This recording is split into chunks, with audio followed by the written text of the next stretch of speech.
Halo sahabat sehat, jumpa lagi bersama saya Suster Mei. Salam sehat selalu. Di video kali ini kita akan membahas tentang stunting.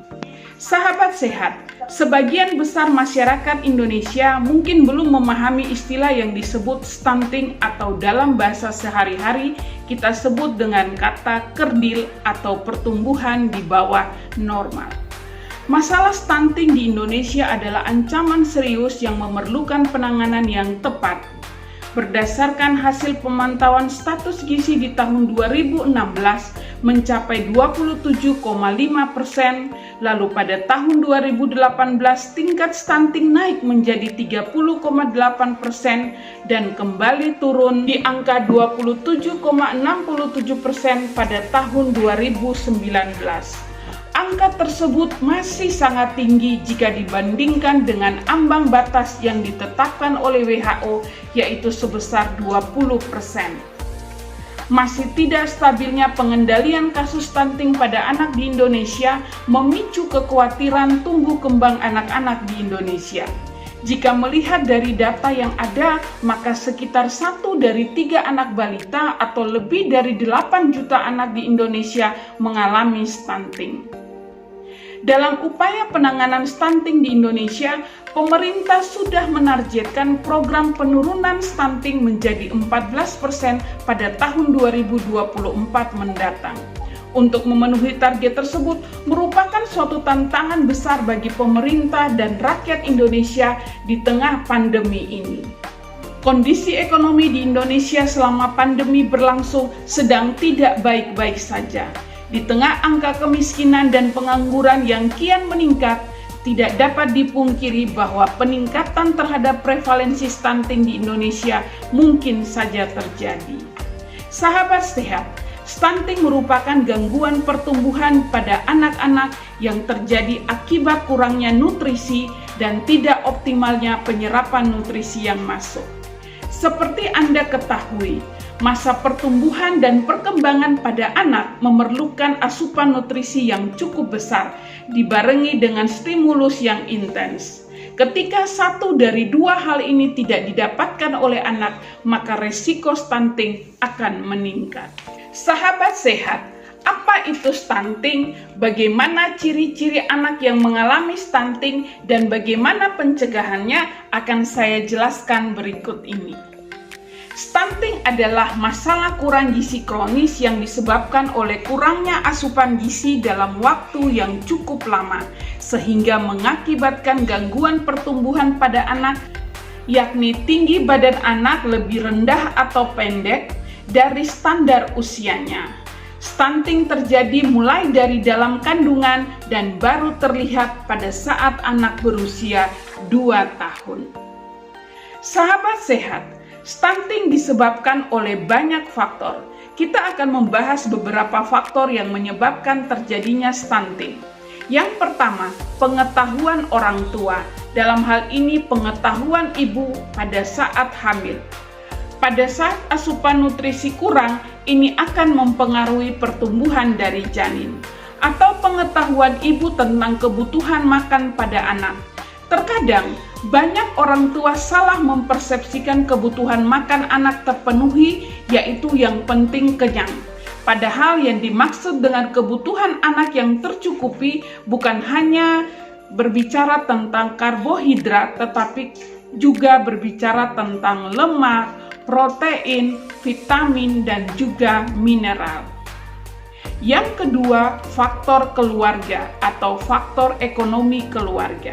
Sahabat sehat, faktor ekonomi keluarga berkaitan erat dengan terjadinya stunting pada anak.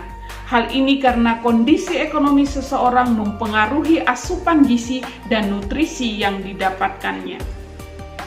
Yang ketiga, penyakit atau infeksi yang berulang. Sahabat sehat, ketika kita berbicara tentang kecukupan nutrisi, ini berarti kita berbicara tentang balance energi. Intake atau makanan yang masuk dan output harus seimbang. Kalau anak sering sakit, ini akan mempengaruhi penyerapan gizi yang ada, di mana terjadi output yang berlebihan, atau kondisi-kondisi yang memperburuk penyerapan nutrisi pada anak akan berpengaruh terhadap terjadinya stunting. Yang keempat, kondisi lingkungan, baik itu polusi udara, air bersih, bisa juga mempengaruhi terjadinya stunting. Yang kelima, masalah non-kesehatan. Sahabat sehat, tidak jarang pula masalah non-kesehatan menjadi akar dari masalah stunting, seperti masalah ekonomi, politik, sosial, budaya, kemiskinan, kurangnya pemberdayaan perempuan, serta masalah lingkungan. Sahabat sehat, untuk membantu Anda mengerti ciri-ciri anak dengan masalah stunting, berikut beberapa yang bisa saya sampaikan. Yang pertama, tubuhnya lebih pendek dari teman sebaya. Kurangnya nutrisi yang masuk di dalam tubuh si kecil akan mengganggu tumbuh kembang tulang dan ototnya. Ciri-ciri anak stunting yang pertama adalah tubuhnya lebih pendek daripada teman-teman sebaya, karena tulangnya tidak dapat bertumbuh dengan optimal. Yang kedua, daya tahan tubuh kurang baik. Nutrisi yang masuk di dalam tubuh anak juga digunakan untuk membangun daya tahan tubuh. Ketika asupan nutrisi tidak mencukupi kebutuhannya, maka daya tahan tubuh anak juga akan menjadi lemah. Inilah yang menyebabkan anak muda terserang penyakit yang akan memperparah gangguan tumbuh dan kembangnya. Ketika anak cenderung mudah terkena penyakit, bahkan penyakit ringan sekalipun, ini akan memperburuk kondisinya. Yang ketiga, perkembangan kognitif terganggu. Perkembangan faktor kognitif pada anak-anak ini juga sangat tergantung dengan asupan nutrisi setiap hari. Ciri-ciri anak stunting yang selanjutnya adalah kemampuan kognitif anak tidak dapat berkembang optimal dan biasa membuat anak kurang dalam menyerap rangsangan dengan baik. Akibatnya anak menjadi kurang cerdas dan tidak dapat memenuhi tahap tumbuh kembangnya. Yang keempat, postur kurang ideal. Anak yang mengalami stunting cenderung memiliki postur tubuh yang tidak ideal. Misalnya seperti yang disebutkan pada poin pertama tadi, anak cenderung pendek, berat badan rendah untuk anak-anak seusianya, dan pertumbuhan tulang tertunda. Sahabat sehat, gizi merupakan faktor penting dalam tumbuh dan kembang anak. Namun ternyata data menunjukkan bahwa anak-anak di Indonesia yang kekurangan gizi sangatlah tinggi. Kekurangan gizi yang kronis pada anak atau stunting akan berdampak langsung bukan hanya pada fisik sang anak, melainkan juga pada perkembangan otak dari sang anak. Terdapat dua dampak ketika anak mengalami stunting, yaitu dampak jangka pendek dan dampak jangka panjang. Dampak stunting jangka pendek antara lain yang pertama, perkembangan otak terganggu. Yang kedua, kecerdasan berkurang. Yang ketiga, pertumbuhan fisik terganggu. Yang keempat, metabolisme di dalam tubuh mengalami gangguan.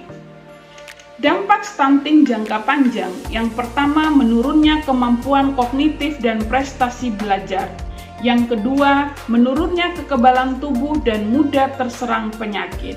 Yang ketiga, beresiko terkena diabetes, obesitas, penyakit jantung dan pembuluh darah, kanker, stroke, bahkan disabilitas pada usia tua.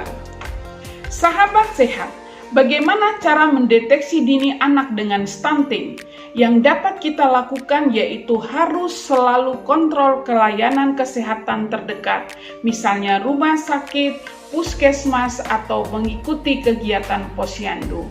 Untuk menilai pertumbuhan dan perkembangan anak, ada kurva pertumbuhan yang biasanya dipakai sebagai standar dalam menilai tumbuh dan kembang anak pada saat anak dibawa ke layanan kesehatan untuk dilakukan pemeriksaan.